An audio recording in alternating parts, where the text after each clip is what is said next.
ధన్యవాదాలు తెలియజేస్తున్నా. చాలా విషయాలు ఉన్నాయి మీతో పంచుకోవాల్సినవి, వస్తానే ఉంటా, మిగతా విషయాలు మాట్లాడుతూనే ఉంటా. చివరిగా చంద్రశేఖరరావు గారికి మాత్రం ఒక మాట చెప్తున్నా, అసెంబ్లీకి రా స్వామి, రా, వచ్చి కూర్చుందాం, రా, నీ 80,000 పుస్తకాలు ఏం చదివినావు మాట్లాడదాం, ఒక్కసారి రావే స్వామి, వస్తే రోజంతా చర్చ చేద్దాం, చేస్తే ఏందో తెలుస్తుంది లెక్క.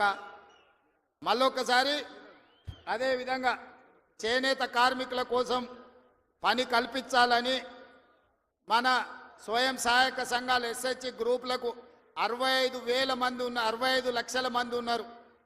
1,30,00,000 చీరలు స్వయం సహాయక సంఘాలకు సంవత్సరానికి 2 చీరలు ఈరోజు మంచి క్వాలిటీతో ఇచ్చి ఆడబిడ్డల ఆత్మ గౌరవంతో ఉండే విధంగా నిర్ణయం తీసుకున్నాం. ప్రతి ఆడబిడ్డలకు 2 చీరలు ఇస్తాం. ఇక్కడుండే మా వాళ్లకు ఓన్లీ పవర్ లూమ్ నుంచి కాకుండా మన పాలిస్టర్ అండ్ కాటన్ మిక్స్డ్లో చీరలు తయారు చేయండి, మంచి చీరలు వాళ్ళకి ఇద్దాం, ఆత్మ గౌరవంతో బ్రతికే విధంగా తెలంగాణను ముందుకు తీసుకెళ్దామని తెలియజేస్తూ మీ అందరి దగ్గర సెలవు తీసుకుంటున్న ధన్యవాదాలు మిత్రులారా.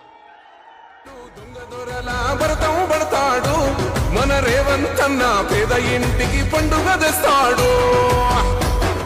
సోనియమ్మ దివెనతోని రాహులన్న సైనికుడయ్యి పెద్ద కొడుకై యుద్ధం చెయ్య సిద్ధమాయే రేవంత్ అన్న. 3 రంగుల జెండా పట్టి సింగమోలే కదిలినాడు, ఒక్కరో కాంగ్రెస్ సూర్యుడు మన రేవంత్ అన్న నిగ్గదీసి అడిగే మొనగాడు. దర్శించుకున్న రోజునే ఆ స్వామివారు ఆశీర్వాదం ఇచ్చారు కాబట్టే ఆ తదుపరి జరిగిన ఎన్నికల్లో కాంగ్రెస్ పార్టీ విజయడంకా మోయించి మీ అందరి ఆశీర్వాదంతో ఇలా అధికారంలోకి వచ్చింది. మిత్రులారా, గత ప్రభుత్వానికి ఈ ప్రభుత్వానికి ఏమిటో తేడా తెలుసుకోవాల్సిన అవసరం మీకు ఉందనే మాట కూడా ఈ సందర్భంగా మనవి చేస్తూ ఉన్నాను.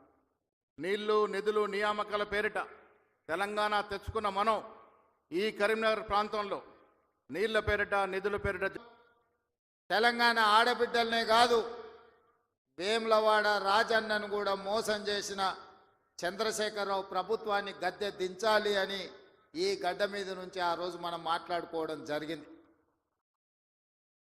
ఆనాడు పిసిసి అధ్యక్షుడిగా మీ దగ్గరకు వచ్చినప్పుడే ఆ రోజు చెప్పిన ఇందిరమ్మ రాజ్యం ప్రజాప్రభుత్వం ఏర్పడుతుంది, రాజన్నకు సంబంధించిన అభివృద్ధి కార్యక్రమాలు, అదేవిధంగా వేములవాడ, సిరిసిల్ల, అదేవిధంగా చొప్పదండి నియోజకవర్గాల అభివృద్ధి కార్యక్రమాలు, ముఖ్యంగా 2 దశాబ్దాల నుంచి మిడ్ మానేరు ముంపు బాధితుల సమస్యను పరిష్కరించాలి.